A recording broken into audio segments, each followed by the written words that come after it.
Hello बच्चों। हमारी NEET selection batch में आप लोगों का स्वागत है। लास्ट क्लास में हम लोगों ने क्या डिस्कस किया था बच्चों? लास्ट क्लास में हम लोगों ने डिस्कस किया था डी ब्रॉगली वेव इक्वेशन। ठीक है, हम लोगों ने डी ब्रॉगली वेव इक्वेशन को समझा था और उसका एक फॉर्मूला ड्राइव किया था जो कि था lambda equals to h by m v. ठीक है, ये फॉर्मूला हम लोगों ने निकाला था। इसके साथ साथ हम लोगों ने एक फॉर्मूला और निकाला था जो कि लैम्डा यानी कि हमारी वेवलेंथ और काइनेटिक एनर्जी को रिलेट करता था, जो कि था lambda is equals to h by root under 2k10। ठीक है, जहां पर के जो है हमारा क्या था, काइनेटिक एनर्जी। एच आप लोग जानते हो प्लैंक्स कांस्टेंट, और एम क्या है, मास ऑफ द पार्टिकल, और वी क्या था, वेलोसिटी ऑफ द पार्टिकल। इसी तरीके से हम लोगों ने कैलकुलेशन की थी number of waves produce in an orbit, की एक ऑर्बिट में कितनी वेव्स प्रोड्यूस हो रही थी, इसकी कैलकुलेशन भी हम लोगों ने की थी, जिसका हमारा फॉर्मूला था 2 pi r equal to n lambda. और साथ ही साथ हम लोगों ने डी ब्रॉगली वेव इक्वेशन का यूज करते हुए एंगुलर मोमेंटम के कंजर्वेशन को भी सिद्ध किया था, प्रूव किया था। आज की क्लास में हम लोग डिस्कस करने वाले हैं अगेन एक बहुत ही इंपॉर्टेंट टॉपिक, जिसका नाम है हाइजेनबर्ग्स अनसर्टेनिटी प्रिंसिपल। अब देखो, ये पहले से ही अनसर्टेनिटी की बात कर रहा है ना, कि कोई चीज कंफर्म नहीं है कि होगी या नहीं होगी। जैसे कि फ्रेंड्स का गोवा जाने का प्लान बनता है ना, पर वो कंफर्म हो पाता है नहीं हो पाता है, इस बात की कोई गारंटी नहीं होती है ना। ज्यादातर वो, क्या बोल रहे हो, ज्यादातर फेल हो जाता है। सही बात है, यही होता है। ज्यादातर क्या हो जाता है, फेल हो जाता है। पता नहीं तुम लोगों का कौन सा जाने का, कहाँ जाने का प्लान बनता है, तुम लोगों को पता होगा, बताना मुझे कि कहाँ कहाँ जाने का प्लान बनता है ना। किसी का गोवा जाने का प्लान बनता है, किसी का मनाली जाने का प्लान बनता है, या फिर किसी का और भी, जैसे जम्मू कश्मीर जाने का प्लान बनता है, या अलग अलग जगह। सबको कुछ, किसी को कुछ पसंद होता है, किसी को कुछ जगह पसंद होती है। जैसे कोई कोई राजस्थान जाना पसंद करता है। ठीक है, ठीक है, सबका अपना अपना है। कोई मुंबई जाना चाहता है, कोई एक्टर बनना चाहता है। चलो खैर, पढ़ाई कर लो अभी, एक्टर भी बन जाना टाइम आने पे। ठीक है, देखो, हाइजेनबर्ग्स अनसर्टेनिटी प्रिंसिपल। अगर हम बात करें हाइजेनबर्ग के अनसर्टेनिटी प्रिंसिपल की, तो हाइजेनबर्ग ने क्या बोला कि भाई कोई चीज अनसर्टेन है। अब क्या अनसर्टेन है, ध्यान से सुनो। जो इलेक्ट्रॉन की हम बात करते हैं ना, बोर ने क्या बोल दिया कि भैया फिक्स ऑर्बिट है, फिक्स एनर्जी है, फिक्स कर दिया सब कुछ। लेकिन हाइजेनबर्ग ने क्या बोला, हाइजेनबर्ग ने ये बोला कि किसी भी पार्टिकल के लिए आप एक साथ, यहाँ पर जो सब एटॉमिक पार्टिकल है, छोटे पार्टिकल हमारा है जैसे कि इलेक्ट्रॉन, इसके लिए आप एक साथ उसकी पोजीशन और उसकी वेलोसिटी, उसके मोमेंटम को एक साथ कैलकुलेट नहीं कर सकते। ठीक है, अगर आप कैलकुलेट करोगे तो एक जो है आपका अनसर्टेन हो जाएगा, एक आपका ठीक तरीके से नहीं निकलेगा। क्यों भाई ठीक तरीके से नहीं निकलेगा, उस पर भी हम आते हैं। पर अभी देखो उसने बोला क्या, पहले हम वो देख लेते हैं। उसने ये बोला डेल्टा एक्स, ये क्या है, अनसर्टेनिटी, अनसर्टेनिटी इन पोजीशन। इसी तरीके से आप लोग लिख सकते हो क्या, डेल्टा वी, या फिर आप लिख सकते हो डेल्टा पी। ठीक है, कई बार अनसर्टेनिटी इन, आपको देखो अनसर्टेनिटी इन डेल्टा पी लिखा था, अनसर्टेनिटी इन मोमेंटम। देखो, अगर मोमेंटम में अनसर्टेनिटी, तो इस चीज को तो आप जानते हो कि मोमेंटम होता क्या है। मोमेंटम होता है मास इनटू वेलोसिटी। तो कुछ सोचो, मास तो मैंने आपको पहले ही बताया हुआ है कि एक कांस्टेंट चीज है। तो अगर अनसर्टेनिटी होगी तो वो किस में होगी, अनसर्टेनिटी अगर होगी तो वो वेलोसिटी में होगी। ठीक है, इस चीज को समझ गए। अनसर्टेनिटी अगर होगी तो वेलोसिटी में होगी। मास तो हमें पक्का पक्का पता होता है कि हाँ इतना है। ठीक है, ये चीज क्लियर है। तो देखो, इसका एक फॉर्मूला है। क्या फॉर्मूला दिया है इन्हें, डेल्टा एच और delta p is greater than equal to h upon 4 pi. ठीक है, जो delta x upon delta delta x और डेल्टा पी है, ये किसके बराबर होगा, इज ग्रेटर देन और equal to h upon 4 pi. या तो ये एच अपॉन 4 पाई के बराबर होगा, या फिर ये एच अपॉन 4 पाई से बड़ा होगा। अब समझने वाली चीज ये है, यहाँ पर देखो, क्योंकि ये वैल्यू तो कांस्टेंट है, ये वैल्यू क्या है, कांस्टेंट है। अगर डेल्टा एक्स यहाँ पर कम है, अगर डेल्टा एक्स यहाँ पर क्या है, कम है, तो इसका मतलब डेल्टा पी को होना पड़ेगा ज्यादा, तभी ये वैल्यू बनेगी। अगर अगर डेल्टा पी कम है तो डेल्टा एक्स को होना पड़ेगा ज्यादा, तभी ये वैल्यू बनेगी। तो बात को समझ रहे हो कि अगर एक छोटी है तो दूसरी को बड़ा होना पड़ेगा, अगर एक चीज छोटी है तो दूसरी को क्या होना पड़ेगा, बड़ा होना पड़ेगा। ठीक है, तभी बात बनेगी, वरना बात नहीं बनेगी। ठीक है, तो डेल्टा एक्स और delta p is greater than equal to h upon 4 pi. अब देखो यहां पर मैं आपको ये वाला फंडा समझ में आ गया, एक चीज को बड़ा होना पड़ेगा, एक चीज भी अगर बड़ी नहीं होगी तो फिर प्रॉब्लम हो जाएगी। क्यों? क्योंकि हमें तो ये वैल्यू लानी है ना, अगर मान लो कि दोनों छोटी हो जाए तो ये वैल्यू नहीं आनी, दोनों बड़ी हो जाए तो भी ये वैल्यू नहीं आनी। और अगर ये वैल्यू अगर दोनों ही छोटी हो जाती तो क्या पता ये वैल्यू नहीं आती। अब ये वैल्यू आ रही है, कब आ रही है, ये एक दूसरे को बैलेंस करके इस तरीके से बैठे हैं कि ये वैल्यू लाते हैं, एच अपॉन में 4 पाई लाते हैं। हाइजेनबर्ग ने पहले ही बोला कि आप दोनों चीजों को एक साथ सर्टेनिटी से नहीं निकाल सकते। कैसे नहीं निकाल सकते, क्यों नहीं निकाल सकते, इसके बारे में भी हम बात कर लेते हैं। पर यहाँ एक चीज समझो, मैंने आपको बोला था कि अनसर्टेनिटी इन मोमेंटम भी लिखा हो सकता है या फिर अनसर्टेनिटी इन वेलोसिटी भी लिखी हो सकती है। दोनों से आप समझ जाओगे, कोई परेशानी आपको नहीं आएगी। कैसे? Delta x dot delta p is greater than equal to h upon 4 pi. अब m तो कांस्टेंट है, मैं एक काम करता हूँ ना, इसको m डेल्टा v होगा ये मेरा, है ना, क्योंकि चेंज तो वेलोसिटी में होने वाला था, m डेल्टा v। तो मैं एक काम करूँ, इसमें से m नीचे ले जाता हूँ। तो इस फॉर्मूले को आप चाहो तो ऐसे भी लिख सकते हो, delta x dot delta p is greater than equal to h upon में 4 पाई n। ठीक है, तो आप चाहो तो इस फॉर्मूले को इस तरीके से भी यहाँ पर लिख सकते हो। अब मैं आपको एक चीज और बता दूं, यहाँ पर ये चीज आप इस तरीके से फॉर्मूला लिख सकते हो। अब मैं जस्ट आपको यही बताने वाला हूं कि ये जो आप अभी हम लोग डिस्कस कर रहे हैं ना, आपके दिमाग में जरूर डाउट आ रहा होगा कि सर ऐसा कैसे हो रहा है कि एक चीज को हम कैलकुलेट कर सकते हैं लेकिन दूसरी चीज अनसर्टेन हो जाएगी। सर दोनों को कैलकुलेट कर सकते हैं ना, बोल ने भी तो यही बोला था कि फिक्स ऑर्बिट है, फिक्स सब कुछ है, तो फिर परेशानी कहाँ आ रही है, दिक्कत कहाँ आ रही है। समझो, ध्यान से समझो। देखो, सबसे पहले तो मैं आपको एक छोटी सी चीज बता देता हूँ। ये जो एच अपॉन में 4 पाई एम है ना, अगर यहाँ पर एम मास ऑफ इलेक्ट्रॉन है, यानी कि इलेक्ट्रॉन की बात कभी भी हो रही है, तो सिंपल आप क्या करो, ये जो एच अपॉन 4 पाई एम है ना, कैलकुलेटेड वैल्यू है, आप चाहो तो कैलकुलेट करके देख लेना, सेम आएगा 5.8 इंटू 10⁻⁻5, ये वैल्यू आएगी। अब आपका बहुत टाइम बचेगा इससे। अगर एग्जाम में कोई क्वेश्चन आ गया और एच अपन में 4 पाई एम की वैल्यू आपको याद है 5.8 इंटू 10⁻⁻5, आपको बहुत टाइम बचेगा, एक चीज पता है, दूसरी चीज इजीली निकाल लोगे। इसी तरीके का क्वेश्चन एग्जाम में पूछेगा कि एक चीज दे देगा, दूसरी चीज पूछ लेगा। ठीक है, तो अब पहली बात आप क्वेश्चन करना सीख गए कि किस तरीके से क्वेश्चन को किया जाएगा अगर इससे रिलेटेड क्वेश्चन आता है। अब समझो कि यहाँ पर प्रॉब्लम क्या आती है, क्यों हम दोनों को एक साथ कैलकुलेट नहीं कर सकते। देखो, अगर आपने क्या किया, अगर आपने, ये मेरा इलेक्ट्रॉन था, बढ़िया अपना जा रहा था, आराम से जा रहा था, ठीक है, कोई दिक्कत नहीं।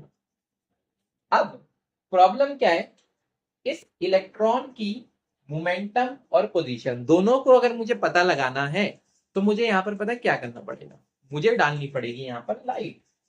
और वो लाइट इससे जब टकराएगी तब हमें जानकारी मिलेगी, है ना। भगवान बुद्ध, उनको भी कब उनको भी कब दिव्यता प्राप्त हुई थी, या फिर उनको भी मतलब कब, जब कहते हैं कि एक तरीके से कब मोक्ष मिला था, जब उन्होंने क्या किया था ना, पेड़ के नीचे बैठे थे और मतलब उन पे भी एक तरीके से लाइट की वो हुई थी, लाइट की बारिश हुई थी, कि मतलब एक तरीके से उनको भी इनलाइटनमेंट मिल गया था। ठीक है, बात करेंगे इस पे भी कभी कि किस तरीके से इनलाइटनमेंट की बात करेंगे ना, और किस तरीके से हम लोग बात करते हैं इसकी, ध्यान की, योग की, इन सब चीजों के बारे में भी मैं आप लोगों से बात करूंगा। पर फिलहाल अभी इधर लाइट देखो, लाइट जो हम लोग नॉर्मल यूज करते हैं वो लाइट डाली इलेक्ट्रॉन पे। अब अगर मान लो कि मैंने लो एनर्जी की लाइट डाल दी, इसकी एनर्जी है कम, लो एनर्जी की लाइट डाल दी, क्या डाल दी मैंने, लो एनर्जी की लाइट डाल दी भाई। तो होगा क्या, अब लो एनर्जी की लाइट है तो भाई जिसकी एनर्जी कम है धीरे धीरे जाएगा ना, है ना। अब मैंने बोला कि भाई बाजार से सामान ले आओ, अब मैं बाजार से सामान लाने के लिए तुमको बोलूंगा ना, तुम आराम आराम से जाओगे, मम्मी बोलेगी बाजार से सामान ले आओ, धीरे धीरे जाओगे। अब अगर अभी बोल दिया जाए कि बाजार से तुम अपनी पसंद की खाने की चीज ले आओ या फिर वीडियो गेम ले आओ, कुछ ऐसा ले आओ, या फिर चलो आज तुम्हें मोबाइल फोन दिलाते हैं नया, फिर देखो तुम्हारी स्पीड कितनी होगी। ठीक है, तो लो एनर्जी की लाइट है। अब यहाँ ये जो लो एनर्जी की लाइट डाली गई है, ये धीरे धीरे जाएगी। अब ये धीरे धीरे जाएगी तो ये क्या करेगी, ये वेलोसिटी वगैरह को तो पता लगा लेगी। ठीक है, वेलोसिटी की कैलकुलेशन ये कर लेगी, लेकिन इसको दिक्कत किसमें आएगी, देखो। अब ये धीरे धीरे गई, इसने वेलोसिटी पता लगा ली, डायरेक्शन पता लगा ली, ठीक है, कोई परेशानी नहीं है। मगर क्या, अगर इसने क्या पता लगा ली, वेलोसिटी पता लगा ली एंड डायरेक्शन ये पता लगा ली, लेकिन अगर मैं बात करूं इसकी पोजीशन की, अगर ये धीरे धीरे गई होगी तो मुझे एक बात बताओ, जब तक हम लोग वेलोसिटी की कैलकुलेशन करेंगे, जब तक इलेक्ट्रॉन तो कहीं का कहीं निकल लिया होगा, तो इसका मतलब उसकी पोजीशन फिक्स नहीं है। हम लोग सोच रहे थे कि अच्छा इलेक्ट्रॉन तो यहाँ पर है, लेकिन इलेक्ट्रॉन वहां पर होगा ही नहीं, इलेक्ट्रॉन तो कहीं और निकल लिया। प्रॉब्लम ये है, तो पोजीशन अनसर्टेन हो गई। हमने वेलोसिटी और डायरेक्शन बहुत अच्छे से देख ली, हमें पता लग गया मास तो वैसे भी चेंज नहीं होना था, मगर पोजीशन अनसर्टेन हो गई। अब आपके दिमाग में एक बहुत ही अच्छा तरीका आ रहा होगा, है ना, कि सर हमारे पास एक प्लान है। अब वो प्लान क्या है, देखो क्या प्लान आ रहा है आप लोगों के दिमाग में, बताओ। कि सर एक काम करते हैं ना, high light, high light energy. अब जब इस पे हाई लाइट एनर्जी की कॉलिजन कराओगे तो फिर क्या होगा, फिर भी दिक्कत है। अब क्या दिक्कत है, अब ये दिक्कत है कि अब पोजीशन तो आप देख लोगे कि हाँ इलेक्ट्रॉन यहीं बैठा है, मतलब लगभग आसपास पहुंच जाओगे कि इलेक्ट्रॉन लगभग लगभग यहाँ बैठा है। ठीक है, ऐसा नहीं है कि आप फिक्स ही पता लगा लोगे, पर आप लगभग लगभग पता लगाओगे कि अच्छा इलेक्ट्रॉन तो यहाँ बैठा है, कि यहाँ बैठ के चाय पानी पी रहा है। पर अब आपने क्या किया, उसको जोर से धक्का दे दिया। अब जैसे आप उसको जोर से धक्का दोगे तो उसकी वेलोसिटी और उसकी डायरेक्शन, अब ये दोनों बदल जाएंगे। ठीक है, समझ रहे हो बात को, कि अगर आप हाई लाइट एनर्जी डालोगे तो अब उसकी वेलोसिटी चेंज हो गई, डायरेक्शन चेंज हो गई, पोजीशन आपने पता लगा ली, ठीक है, पर अब क्या चेंज हो गया, वेलोसिटी। तो आप दोनों एक साथ कैलकुलेट नहीं कर पा रहे ठीक तरीके से, हमेशा एक ना एक चीज आपसे छूटेगी। ठीक है, तो आपको जिंदगी में कई बार क्या करना पड़ता है, हमें चुनाव करना पड़ता है कि हाँ ये वाली चीज हमें चाहिए, ये वाली चीज नहीं चाहिए। तो अब देखो यहां से हुआ क्या, ये जो हाइजेनबर्ग का अनसर्टेनिटी प्रिंसिपल था, इस प्रिंसिपल ने जो बोर का मॉडल था उसको फेल कर दिया, बोर के मॉडल को फेल कर दिया। क्यों, क्योंकि बोर ने तो क्या बोला था, फिक्स ऑर्बिट है, फिक्स एनर्जी है, सब फिक्स चीजों की बात करता था वो तो, लेकिन यहाँ तो फिक्स है ही नहीं चीजें। तो इसीलिए यहाँ पर क्या हुई, गड़बड़। अभी जो गड़बड़ हुई इसकी वजह से आप लोग समझ गए होंगे कि जो बोर थ्योरी थी वो काफी हद तक क्या हो चुकी है, रिजेक्ट। ठीक है, हालांकि उसके भी कुछ एक पॉइंट्स जो है हम लोग इस्तेमाल करते हैं।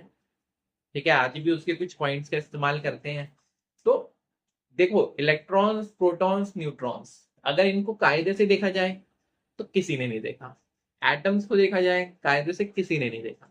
ठीक है, हम लोग सिर्फ एक आइडिया लगाने की कोशिश कर रहे हैं, किसके बेसिस पे, हमारी ऑब्जर्वेशंस के बेसिस पे, हमारे एक्सपेरिमेंट्स के बेसिस पे। ऐसा नहीं है कि अच्छा मैंने तो देख लिया कि अच्छा इलेक्ट्रॉन ऐसा दिखाई देता है, ठीक है, प्रोटॉन ऐसा दिखाई देता है, न्यूट्रॉन ऐसा दिखाई देता है, नहीं, देखा नहीं है हमने।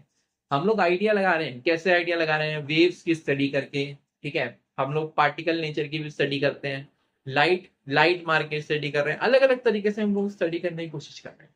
और उन अलग अलग स्टडी से जो ऑब्जर्वेशन हमें मिलते हैं उनको हम एनालाइज करते हैं, और उससे हम लोग अपना निकालने की कोशिश करते हैं कि अच्छा ये हो सकता है। ठीक है, ऐसा नहीं है कि किसी ने इलेक्ट्रॉन को, प्रोटॉन को, न्यूट्रॉन को घूमते हुए देखा है, एटम को घूमते हुए देखा है कि अच्छा ऐसा होता है, एटम ऐसा होता है, इलेक्ट्रॉन ऐसा होता है, प्रोटॉन ऐसा होता है, नहीं देखा। ठीक है, हम लोग एक क्या करते हैं, आइडिया लेते हैं। तो यहाँ पर आप लोग समझ में आया कि जो बोर का मॉडल था वो काफी हद तक इससे क्या मान लिया गया, फेल मान लिया गया। अब ये वाली चीज आपको समझ में आ गई, low energy light, high energy light डालोगे, दोनों चीजें एक साथ कैलकुलेट नहीं कर सकते, यही कौन बोल रहा है, हाइजेनबर्ग का अनसर्टेनिटी प्रिंसिपल। चलिए फटाफट से हम क्या करते हैं, इसकी सिग्निफिकेंस को नोट कर लेते हैं। ठीक है, इसकी सिग्निफिकेंस, यही चीज, ये डायग्राम बना लेना, इसकी सिग्निफिकेंस मैं नीचे आपको लिखवा देता हूँ। सिग्निफिकेंस, चलिए सिग्निफिकेंस को नोट डाउन करिए। If low energy light is used, if low energy light is used in microscope, if low energy light is used in microscope, low energy collision take place, low energy collision take place, and so and so momentum of an electron, momentum of an electron can be measured precisely, can be measured precisely, but due to time difference, but due to time difference, position becomes uncertain, position becomes uncertain, full stop। Next line से लिखना, if high energy light is used, if high energy light is used due to high energy collision, velocity and direction of electron changes, so momentum becomes uncertain, so momentum becomes uncertain। ठीक है, तो ये explanation हो गया किसका, हमारे Heisenberg uncertainty principle का। आप इसे नोट डाउन करिए और जो बोर्ड पर लिखा है उसे भी नोट डाउन करिए। ठीक है, तो अभी हम लोगों ने एक्सप्लेनेशन नोट डाउन किया, सिग्निफिकेंस नहीं, यहाँ पे एक्सप्लेनेशन लिख लेना। ठीक है, सिग्निफिकेंस मत लिखना, यहाँ पर एक्सप्लेनेशन लिख लेना। सिग्निफिकेंस की अब हम बात करें, सिग्निफिकेंस की अब हम बात करें। देखो सिग्निफिकेंस पहली क्या आ जाएगी कि जो बोर की थ्योरी थी उसको इसने क्या कर दिया, सिरे से नकार दिया। ठीक है, बोर की थ्योरी को इसने क्या कर दिया, रिजेक्ट करवा दिया। तो लिखो फर्स्ट पॉइंट लिखना, Bohr's atomic theory, Bohr's atomic theory of stationary orbits, of stationary orbit was rejected. Bohr की जो एटॉमिक थ्योरी थी किसकी, स्टेशनरी ऑर्बिट की, वो क्या कर दी गई, रिजेक्ट कर दी गई। ठीक है, लिखा। अब यहां पर इसका जो सेकंड फायदा हुआ वो ये हुआ कि मैंने आपको एक चीज बताई थी ना कि अब हम लोग क्या बात करते थे कि इलेक्ट्रॉन जो है, रदरफोर्ड मॉडल की जब हम बात कर रहे थे तो हमने यही बात करी थी कि उसने बताया कि इलेक्ट्रॉन चक्कर लगा रहे हैं। अब इलेक्ट्रॉन जब चक्कर लगा रहा है तो क्या होगा, वो न्यूक्लियस के अगर चक्कर लगा रहा है तो हमने पढ़ा था कि कोई चार्ज पार्टिकल जब चक्कर लगा रहा है, ठीक है, तो वो क्या करेगा, एनर्जी लूज करेगा, एनर्जी रेडिएट करेगा। तो जब वो एनर्जी लूज करेगा तो मैक्सवेल की जो इलेक्ट्रोमैग्नेटिक थ्योरी है उसके हिसाब से होना क्या चाहिए कि भाई धीरे धीरे धीरे धीरे उसकी एनर्जी कम होती जाएगी। और मैंने आपको ये भी बताया था कि एक सेकंड के 1000वें हिस्से में वो किसके अंदर गिर जाएगा, न्यूक्लियस के अंदर गिर जाएगा। लेकिन ऐसा तो नहीं होता, और इसी चीज को हम लोग देख सकते हैं किससे, हाइजेनबर्ग अनसर्टेनिटी प्रिंसिपल से। हाइजेनबर्ग अनसर्टेनिटी प्रिंसिपल ये भी सिद्ध करता है कि जो इलेक्ट्रॉन है वो किसके अंदर नहीं रह सकता, बोलो किसके अंदर नहीं रह सकता, न्यूक्लियस के अंदर। कैसे नहीं रह सकता, देखो तो यहां पर हम सबसे पहले लिख लेते हैं,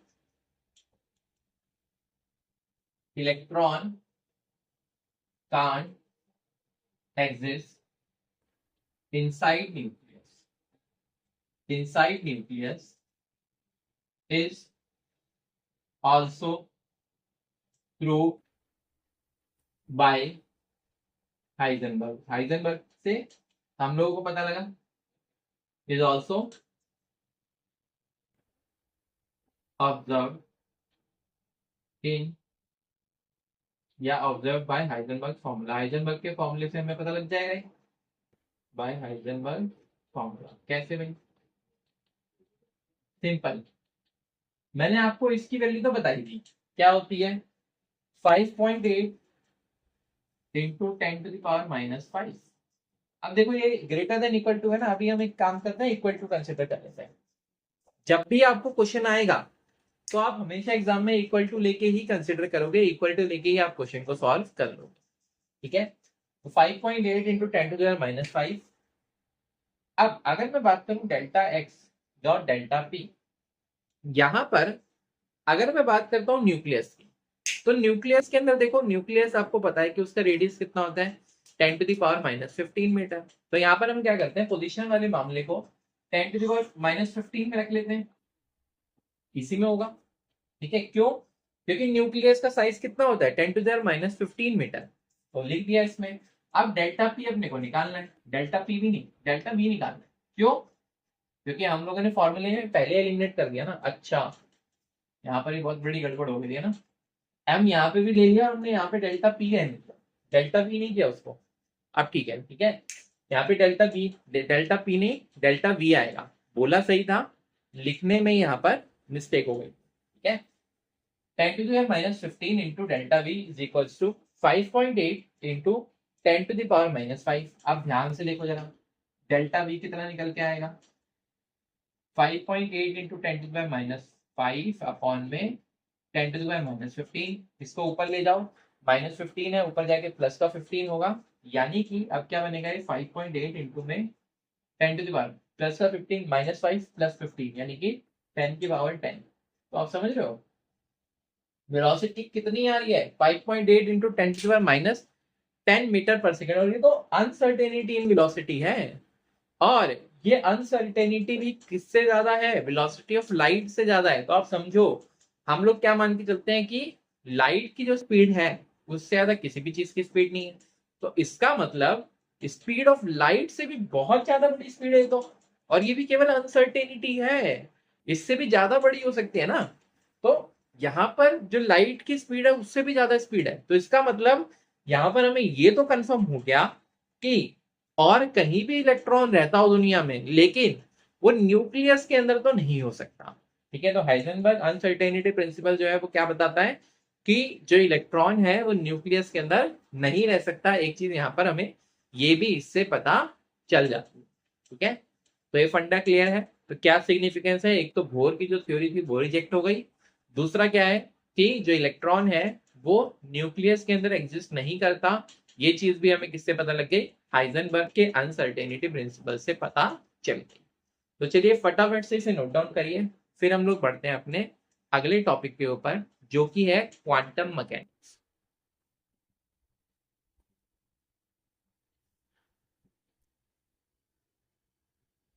चलिए, तो हम बात करते हैं अपने अगले टॉपिक की जो कि है क्वांटम मैकेनिक्स।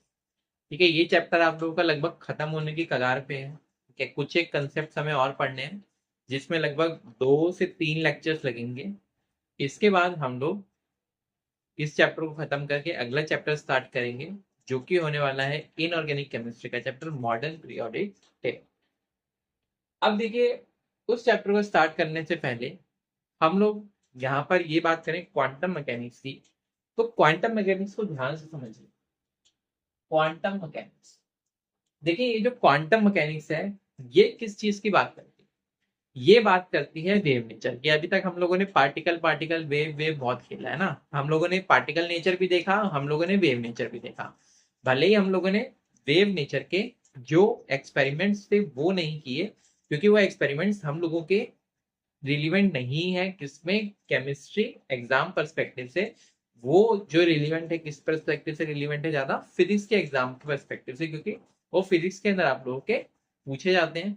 हालांकि आप लोगों के लिए चीजें इंटरडिसिप्लिनरी है, एक चीज आप जो फिजिक्स में सीख रहे हो वो आपकी केमिस्ट्री में काम आ सकती है, एक चीज जो आप केमिस्ट्री में सीख रहे हो आपके वो फिजिक्स में काम आ सकती है। जैसे जो हम लोग पार्टिकल नेचर के एक्सपेरिमेंट यहाँ पर परफॉर्म किए, वो एक्सपेरिमेंट आप लोग फिजिक्स में भी जाकर पढ़ने वाले हो। ठीक है, तो अब क्वांटम मैकेनिक्स की अगर हम बात करें तो क्वांटम मैकेनिक्स क्या चीज की बात करती है, क्वांटम मैकेनिक्स बात करती है वेव नेचर की। क्वांटम मैकेनिक्स किसकी बात करती है, वेव नेचर की। अब ये जो वेव नेचर है, ये जो है यहाँ पर एक इंपॉर्टेंट फंक्शन आता है क्या, साई। ठीक है, क्या बोलते हैं इसको, साई। तो जो त्रिशूल जैसा हमें दिखाई दे रहा है बना हुआ, ये क्या फंक्शन है, साई। अब ये जो साई फंक्शन है इसे हम क्या बोलते हैं, वेव फंक्शन। और ये जो वेव फंक्शन है असल में है क्या, देखो इसकी कोई फिजिकल सिग्निफिकेंस नहीं है। ऐसा नहीं है कि मैं आपको बता दूं कि अच्छा फिजिकली कोई ये ऐसी चीज है। ठीक है, जैसे अगर मैं बात करता हूँ, मैं आपसे बोलता हूँ अगर जैसे मान लो मार्कर, तो आपको समझ में आता है कि कुछ फिजिकल सिग्निफिकेंस है इसकी। ठीक है, या मैं आपसे बोलता हूँ डस्टर, तो भी आपको कुछ उसकी फिजिकल सिग्निफिकेंस समझ में आती है। तो यहाँ पर अगर मैं बात करूं साई की, तो साई की कोई फिजिकल सिग्निफिकेंस नहीं है, ठीक है। साई की कोई भी फिजिकल सिग्निफिकेंस नहीं है। अगर कोई पूछे आपसे साई क्या है, सिंपल एक फंक्शन, ठीक है, मैथमेटिक्स का फंक्शन है। और यही कंसीडर किया जाता है क्या, फंडामेंटल प्रॉपर्टी, ठीक है। यही बेसिक प्रॉपर्टी है किसके अंदर, क्वांटम मैकेनिक्स के अंदर, ठीक है। क्वांटम मैकेनिक्स की अगर हम बात करें ना, तो क्वांटम मैकेनिक्स वेव नेचर की बात करता है। अब देखो, वेव्स को भले ही ऑब्जर्व एक्सपेरिमेंट्स किए गए हैं, लेकिन ऐसे अगर मैं बोलूँ आपसे कि क्या हमने इलेक्ट्रॉन की वेव को देखा है क्या, नहीं देखा। हम लोग क्या करते हैं, वो जो वाइब्रेशंस होती हैं उन पे स्टडी करते हैं, ठीक है। पर ऐसा हम लोगों ने ऐसा नहीं कि वेव्स को देख लिया, ठीक है। तो ये बेसिकली क्या है, फंडामेंटल प्रॉपर्टी यहाँ पर किसके अंदर, क्वांटम मैकेनिक्स के अंदर। और ये बेसिकली सिंपल, अगर आपसे पूछे साई क्या है, तो मैथमेटिकल फंक्शन है। मैथमेटिकल फंक्शन है, या फिर आप बोल दो कि एक मैथमेटिकल इक्वेशन, सिंपल। ये चीज समझ में आई आपको। अब यहाँ पर एक बहुत ही इंपॉर्टेंट नाम है, और वो इंपॉर्टेंट नाम क्या है उसे समझने से पहले आप एक चीज और समझो। मैंने आपको बताया था कि वेव लाइक नेचर की जब मैंने आपसे बात की थी, तो मैंने आपको ये भी बताया था कि lambda equals to h by m v, आप लोगों को याद होगा जो फॉर्मूला हम लोगों ने डिस्कस किया था डी ब्रॉगली का। मैंने आपको ये बताया था कि ये फॉर्मूला हम लोगों को ये बताता है कि किसी चीज का कितना भी मास है उसके बेसिस पे हम उसका वेव नेचर कैलकुलेट कर सकते हैं। लेकिन मैंने आपको साथ ही साथ ये भी बताया था कि जिस चीज का मास काफी ज्यादा है उसका वेव नेचर बहुत ही कम होता है, क्योंकि उसकी वेवलेंथ बहुत कम है। अब यहाँ पर उसका वेव नेचर इतना कम होता है कि उसकी कोई सिग्निफिकेंस नहीं रह जाती। तो सिग्निफिकेंस होती किसकी है, सिग्निफिकेंस होती है सब एटॉमिक पार्टिकल्स की, जो बहुत ही छोटे पार्टिकल्स होते हैं। तो इनके अंदर वेव लाइक नेचर भी ठीक ठाक अमाउंट के अंदर होता है। तो इसीलिए हम यहाँ पर जब स्टडी करते हैं, तो हम किसके लिए स्टडी करते हैं, यहाँ पर सब एटॉमिक पार्टिकल्स के लिए वेव लाइक नेचर की स्टडी करते हैं, ठीक है। तो इसीलिए जो हमारी क्वांटम मैकेनिक्स है एप्लीकेबल है किसके लिए, सब एटॉमिक पार्टिकल्स के लिए। आप चाहो तो फिर ये क्वांटम मैकेनिक्स को आप कोशिश कर सकते हो किस पे, बड़े पार्टिकल्स पे लगाने की, लेकिन उसका कोई सिग्निफिकेंस आपके सामने निकल कर नहीं आएगा, उसका कोई फायदा नहीं होगा। क्यों, क्योंकि उस केस के अंदर ये लगभग लगभग नेग्लिजिबल हो जाएगा, ठीक है। यहाँ पर एक बहुत ही इंपॉर्टेंट साइंटिस्ट है जिनका नाम है श्रोडिंगर, ठीक है। श्रोडिंगर ने एक वेव इक्वेशन दी। आप लोगों ने अगर कोई एक बुक का नाम सुना है, श्रोडिंजर्स कैट, ठीक है। अगर पढ़ना चाहो फ्री टाइम में तो पढ़ सकते हो। खैर अभी अभी मैं रिकमेंड करूंगा अभी मत पढ़ना पर अब कॉलेज लाइफ में जब अपनी जाओगे ना, तब उस बुक को पढ़ना, ठीक है। श्रोडिंगर ने एक वेव इक्वेशन दी। अभी कहाँ से आई कैसे आई इसका डेरिवेशन आप लोगों के लिए इंपॉर्टेंट नहीं है। अगर आप लोग इसको जानना ही चाहते हो, तो आप लोग अगर बैचलर्स में एडमिशन लोगे कॉलेज के अंदर साइंस के अंदर, तो फिर ऑटोमेटिकली ये श्रोडिंगर वेव इक्वेशन आप लोगों को पढ़ाई जाएगी बकायदा। आप लोगों के 6 महीने के कोर्स के अंदर ये होगी। तो 6 महीने में आप लोगों को पढ़ाई जाएगी। तो आप लोग समझ सकते हो कि 6 महीने साल भर में तो हम लोग का पूरा कोर्स खत्म हो जाएगा, ठीक है। तो 6 महीने इसको पढ़ने के लिए हम लोग नहीं दे सकते हैं। तो सिंपल, और इतना आपसे पूछेगा मैंने, सिंपल आपको पता क्या होना चाहिए, आपको पता होना चाहिए यहाँ पर ये वेव इक्वेशन। और ये वेव इक्वेशन क्या है, D square psi by D X square plus D square psi by D Y square plus D square psi by D Z square plus 8 pi square M by H square E minus में B psi equal to 0। अब देखो यहाँ पर x Y और Z तो क्या है, coordinates हैं, और डी क्या है, डिफरेंशियल, ठीक है। बेसिकली ये क्या है, डिफरेंशिएशन करते वक्त हम लगाते हैं ना डी, तो ये वही डी, ठीक है। बेसिकली हम यहाँ पे क्या कर रहे हैं, डिफरेंशिएशन कर रहे हैं। कौन सा डिफरेंशिएशन कर रहे हैं, क्योंकि स्क्वायर लगा हुआ है तो डबल डिफरेंशिएशन है। अगर आप लोग डबल डिफरेंशिएशन जानते हो तो बहुत अच्छी बात है। अगर आप लोग डबल डिफरेंशिएशन नहीं जानते हो, तो फिर जब आप मैथमेटिक्स पढ़ोगे तो मैथमेटिक्स में आप डबल डिफरेंशिएशन पढ़ लोगे। अगर आप लोग कंप्लीटली आपका बैकग्राउंड है कि पीसीबी वाला बैकग्राउंड है, जिसके अंदर आप लोगों ने मैथमेटिक्स नहीं पढ़नी, डिफरेंशिएशन इंटीग्रेशन आप लोगों से कोई नहीं पूछेगा, फिर आप लोग टेंशन मत लो। जितना डिफरेंशिएशन इंटीग्रेशन हम लोगों को केमिस्ट्री में लगेगा, उतना मैं आप लोगों को अलग से सिखा दूंगा, ठीक है। तो D square psi by D X square plus D square psi by D Y square plus D square psi by D Z square plus 8 pi square M E minus में वी साई इज इक्वल, या E minus में V upon H square psi is equal to 0। और ये जो है we, ये क्या बता रहा है, पोटेंशियल एनर्जी को, और ई जो है किसको बता रहा है, टोटल एनर्जी को। ये इक्वेशन आप लोगों को याद होनी चाहिए, ठीक है। तो इक्वेशन है क्या, एक बार फिर से याद करो, D square psi by D X square plus D square psi by D Y square plus D square psi by D Z square plus 8 pi square M by H square, और ऊपर multiply में E minus में B psi is equal to 0। इसी तरीके से आप लोग यहाँ पर इस्तेमाल कर सकते हो, ये चीज सेम रहेगी। और इस पूरे को आप चाहो तो डेल स्क्वायर साइन की फॉर्म में लिख सकते हो, जहां पर ये जो डेल स्क्वायर है ये अल्टीमेटली इसी को ही दिखा रहा है, ठीक है। और इसे हम क्या बोलते हैं, डेल स्क्वायर को लैप्लेशियन ऑपरेटर। अब ये ऑपरेटर क्या होता है, जैसे मैं आपसे बोलूँ 2 मल्टीप्लाई बाय 4 इज इक्वल क्या आएगा 8।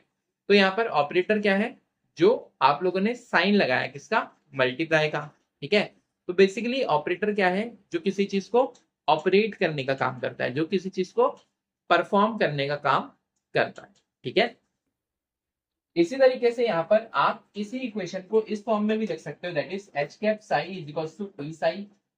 इसे हम क्या बोलते हैं, एच कैप। इसे हम क्या बोलते हैं, H cap. H cap psi is equal to T psi, ठीक है। और ये जो एच कैप है ये क्या है, हैमिल्टोनियन ऑपरेटर। हैमिल्टोनियन ऑपरेटर, देखो ये तीनों ही बहुत ही इंपॉर्टेंट है, ठीक है। इन तीनों से ही क्वेश्चंस पूछे जा सकते हैं। ये तीनों इक्वेशन आपको मान लीजिए कि इस तरीके से दे देगा कि ये इक्वेशन गिवन होंगी, साथ में गलत इक्वेशन भी गिवन होंगी, तो आपको क्या करना होगा, इसमें सही इक्वेशन पहचाननी होगी। और एग्जामिनर बड़ा चालाक होता है, वो क्या करेगा, यहीं पर घुमाएगा, सारी वैल्यू लिख के देगा, लेकिन वो कर देगा 8 पाई m square H E minus में बी साई स्क्वायर कर देगा। तो इस तरीके से वो आपको घुमाएगा। तो अगर आपको याद है तो आप घूमोगे, ये आपको आराम से हो जाएगा, ठीक है। अब देखो ये जो श्रोडिंगर वेव इक्वेशन है, जब इसको सॉल्व किया जाता है, ठीक है, तो हमें क्या पता लगता है, सिस्टम की प्रॉपर्टी के बारे में पता लगता है। सिस्टम की प्रॉपर्टी, हमारा सिस्टम कौन सा है, एटम है यहाँ पर, तो जिसकी हम बात करने वाले हैं, तो एटम की प्रॉपर्टी के बारे में हमें पता लगेगा। अब जब हम इसे सॉल्व करते हैं तो हमें कई सारे सॉल्यूशंस मिलते हैं। आप मैथमेटिक्स में कोई इक्वेशन सॉल्व करते हो ना, तो जरूरी नहीं है कि आपको हमेशा एक ही सॉल्यूशन मिलेगा, आपको कई सारे सॉल्यूशंस भी इसमें मिल सकते हैं। तो जब आपको मल्टीपल सॉल्यूशंस मिलते हैं तो आप उसमें से एक सॉल्यूशन ऐसा देखोगे, ठीक है, सॉल्यूशन वो वाला देखना है आपको जिसकी वैल्यू क्या हो, फाइनाइट हो, कॉन्टिन्यूस हो और सिंगल वैल्यूड हो। अब तीनों को समझो, देखो आपको ऐसा वेव फंक्शन देखना है जिसकी वैल्यू तीनों क्या हो, फाइनाइट हो, कॉन्टिन्यूस हो एंड सिंगल वैल्यूड हो। अब फाइनाइट से मतलब क्या है, कि ऐसा ना हो कि किसी किसी जगह पे उसकी वैल्यू क्या हो जाए, इनफाइनाइट हो जाए। अगर इनफाइनाइट वैल्यू हो गई तो फिर हम कैलकुलेट नहीं कर पाएंगे उसके बारे में कुछ भी। तो एक तो ये हमें ध्यान रखना है। दूसरा कॉन्टिन्यूस हो, ऐसा ना हो कि जो फंक्शन है वो कहीं पे ब्रेक हो रहा हो, ठीक है। ऐसे मान लो कि अगर ये फंक्शन ऐसे चल रहा था, बीच में अगर कहीं ब्रेक हो गया तो फिर भी प्रॉब्लम है, ठीक है। कोई फंक्शन था, ये फंक्शन ऐसे चल रहा था, बीच में कहीं मान लो ब्रेक हो गया, तो फिर प्रॉब्लम है, यहाँ पर क्या होगा, लिंक टूट जाएगा। ये भी नहीं होना चाहिए, कॉन्टिन्यूस वैल्यू होनी चाहिए, ठीक है। तीसरी चीज क्या होनी चाहिए, सिंगल वैल्यू। भाई एक पॉइंट पे अगर मैं देखूं तो एक ही वैल्यू मिले, ऐसा ना हो कि एक पॉइंट पे 10 वैल्यू मिल रही है, फिर दिक्कत होगी। क्यों, क्योंकि एक पॉइंट पे अगर 10 वैल्यू मिलेगी तो फिर कैलकुलेशन में यहाँ पर फिर से प्रॉब्लम आएगी। तो तीन चीजें यहाँ पर होनी चाहिए हमारे पास, क्या क्या, एक तो फाइनाइट होना चाहिए, कॉन्टिन्यूस होना चाहिए और सिंगल वैल्यूड होना चाहिए। उसी को हम क्या मानते हैं, अपना एक्सेप्टेबल सॉल्यूशन मानते हैं। और इसी एक्सेप्टेबल सॉल्यूशन से हम लोगों को सिस्टम की प्रॉपर्टी के बारे में पता चल जाता है, ठीक है।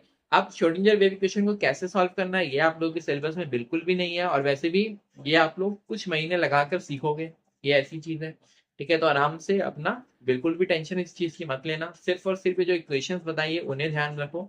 हाँ, जो एक्सेप्टेबल सॉल्यूशन है, इस सॉल्यूशन को हम लोग एक नाम देते हैं, क्या, आइगन वैल्यू और आइगन फंक्शन, ठीक है। तो यहाँ पर acceptable solution and is known as eigen value और आइगन फंक्शन। ये चीज क्लियर है, इतना फंडा समझ में आया। अब ये आप लोगों का क्वांटम मैकेनिक्स उतना हो गया जितना आप लोगों को यहाँ पर जरूरत पड़ने वाली है। एक दो छोटी छोटी चीजें हैं जो मैं आप लोगों को और बता देता हूँ। ये जो साई है, ये साई क्या दिखाता है, ये एम्पलीट्यूड ऑफ वेव दिखाता है। क्या दिखाता है, ये एम्पलीट्यूड ऑफ वेव दिखाता है, ठीक है। यहाँ पर ऊंचाई दिखा रहा है भाई, मान लो ये वेव ऐसी है, ये वेव ऐसी है, तो मुझे बताओ किसका एम्पलीट्यूड ज्यादा है, एम्पलीट्यूड ये वाला पोर्शन किसका ज्यादा है, बोलो। एम्पलीट्यूड आप बोलोगे ऑब्वियसली किसका ज्यादा है, सेकंड वाले का, ठीक है। तो एम्पलीट्यूड को कौन बताता है, एम्पलीट्यूड को बताता है साई। बाकी कोई फिजिकल सिग्निफिकेंस इसकी नहीं। सेकेंड चीज देखो, सेकेंड चीज है साई स्क्वायर। साई स्क्वायर यहाँ पे क्या लिखा हुआ है हमने मॉड में, यानी कि हम केवल क्या लेने वाले हैं, पॉजिटिव वैल्यू की बात करने वाले हैं। ये किसको बताता है, probability of finding electron in a region. अब आप समझ रहे हो बात को, हम लोग इलेक्ट्रॉन को पाने की प्रोबेबिलिटी की बात कर रहे हैं।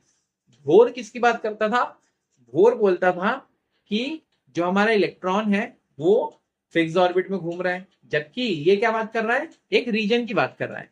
जब एक रीजन की बात कर रहा है तो रीजन वेव के केस में तो होगा ना, क्यों, क्योंकि अगर पार्टिकल होता तो फिक्स पोजीशन पे होता, गैर फिक्स ऑर्बिट में घूम रहा होता, बट वो फिक्स ऑर्बिट में भी नहीं है, फिक्स में भी नहीं है, तो वेव है, तो वही वेव कहीं भी हो सकती है, एक पर्टिकुलर रीजन में होगी। तो उस रीजन की बात कर रहे हैं हम, ठीक है, उस रीजन की बात कर रहे हैं हम लोग। तो न्यूक्लियस के चारों तरफ मान लो यहाँ का ही प्रोबेबिलिटी है कि इलेक्ट्रॉन यहाँ पे पाया जा सकता है, ठीक है, यहाँ का ही प्रोबेबिलिटी है कि इलेक्ट्रॉन कहीं पाया जा सकता है। फिर मान लो बीच में थोड़ी जगह ऐसी आई यहाँ प्रोबेबिलिटी नहीं है, ठीक है, कोई बात नहीं, इसका मतलब फर्स्ट ऑर्बिट हमारी खत्म हो गई, फिर सेकंड ऑर्बिट आई, वहां पे प्रोबेबिलिटी है। समझ गया, जो सेकंड ऑर्बिट फर्स्ट ऑर्बिट है उसके बेसिस पे है प्रोबेबिलिटी ऑफ फाइंडिंग इलेक्ट्रॉन की, कितनी प्रोबेबिलिटी है इलेक्ट्रॉन के पाए जाने की, ठीक है। अब ये जो probability of finding electron in a region है, यही चीज ये रिप्रेजेंट किसको करता है, जो मॉडुलस ऑफ साई स्क्वायर है किसको रिप्रेजेंट करता है, ऑर्बिटल को। और ऑर्बिटल का मतलब क्या है, ऑर्बिटल का मतलब ये है कि न्यूक्लियस के पास का वो रीजन, यानी न्यूक्लियस के पास वाली वो जगह जहां पर इलेक्ट्रॉन के पाए जाने की प्रोबेबिलिटी क्या हो, सबसे ज्यादा हो। तो ऑर्बिटल का मतलब समझ गए, ठीक है, ऑर्बिटल का मतलब क्लियर है। ऑर्बिटल क्या होता है, न्यूक्लियस के पास वाली वो जगह जहां पर इलेक्ट्रॉन के पाए जाने की प्रोबेबिलिटी क्या होती है, मैक्सिमम होती है, यानी कि यहाँ पर सबसे ज्यादा चांस है कि यहाँ पर इलेक्ट्रॉन आपको देखने को मिल जाएगा। मुझे उम्मीद है आप लोगों को क्वांटम मैकेनिक्स वाला जो पोर्शन है, जितना हमारे सिलेबस, जितना हमारा एग्जाम के पर्सपेक्टिव से इंपॉर्टेंट है, उतना आप लोगों को अच्छे से समझ में आ गया होगा। क्या इसमें अगर फिर भी कोई डाउट आप लोगों के दिमाग में है तो आप मुझे कमेंट बॉक्स में कमेंट करके पूछ सकते हैं। तो चलिए एक बार हम लोग देख लेते हैं कितना टाइम हो गया क्लास को करते हुए। ऑलमोस्ट आधे घंटे से ऊपर हम लोग को हो चुका है ना, तो करें आगे या फिर नेक्स्ट क्लास के लिए जाते हैं। चलिए नेक्स्ट क्लास में आप लोगों को मैं फिर इकट्ठे ही बता दूंगा, ठीक है। नेक्स्ट क्लास में हम लोग बात करेंगे किसकी, azimuthal quantum number, quantum numbers की बात करने वाले हैं, ठीक है, प्रिंसिपल क्वांटम नंबर, ये सब अगर आप लोगों ने नाम सुने हैं तो ठीक है, नहीं सुने हैं तो भी कोई परेशानी वाली बात नहीं है। हम इन सभी नामों को डिस्कस करने वाले हैं कि क्या होता है quantum number, azimuthal quantum number, principal quantum number, ठीक है। तो चलिए आज की क्लास में हम लोग इतना ही रखते हैं। नेक्स्ट क्लास में हम लोग क्वांटम नंबर्स के बारे में डिस्कशन करेंगे, उसके बाद कुछ एक थोड़ा बहुत रूल्स हैं जो कि हमें डिस्कस करने हैं, और उसके बाद फिर ये चैप्टर फिनिश हो जाएगा। तो मैक्सिमम से मैक्सिमम 3 क्लास और लगने वाली है चैप्टर के अंदर। तो चलिए अच्छे से पढ़ते रहिए आप लोग, क्योंकि इकट्ठे जब आप सिलेबस पढ़ने जाओगे ना तो बहुत हो जाएगा। अभी मेरे ही वीडियो लेक्चर्स में अगर आप देखोगे तो 28 वीडियो के आसपास अब तक अपलोड हो चुकी है, और अभी बहुत सारी और वीडियोस अपलोड होनी है, क्योंकि अभी तो दूसरा और ये तीसरा चैप्टर कंप्लीट होने वाला है, और ये तीसरा चैप्टर भी कंप्लीट होकर अभी पीवाईक्यूज भी हम लोगों को और डिस्कस करने हैं, ठीक है, बहुत सारे क्वेश्चन डिस्कस करने हैं। तो अभी बहुत टाइम लगने वाला है, ठीक है, ये मतलब बहुत ज्यादा कंटेंट होगा, तो इसलिए आप लोग अच्छे से पढ़िए। और अभी ऐसा मत करिए कि ठीक है एग्जाम आएगा जब कर लेंगे, एग्जाम आएगा जब कर लेंगे, जो उस पर छोड़ेंगे ना तो फिर बहुत दिक्कत होने वाली है, तो आप लोगों को टाइम नहीं मिलेगा, ठीक है। तो अभी फेसबुक इंस्टाग्राम से थोड़ा सा ध्यान हटाओ, और अभी फोकस करो किस पे, पढ़ाई पे। अगर सिलेक्शन लेना है तो अभी हमें फोकस किस पे करना है, पढ़ाई पे। तो चलिए आज की क्लास को हम लोग यहीं पे खत्म करते हैं, मिलते हैं फिर हम लोग नेक्स्ट क्लास में। Tata bye bye.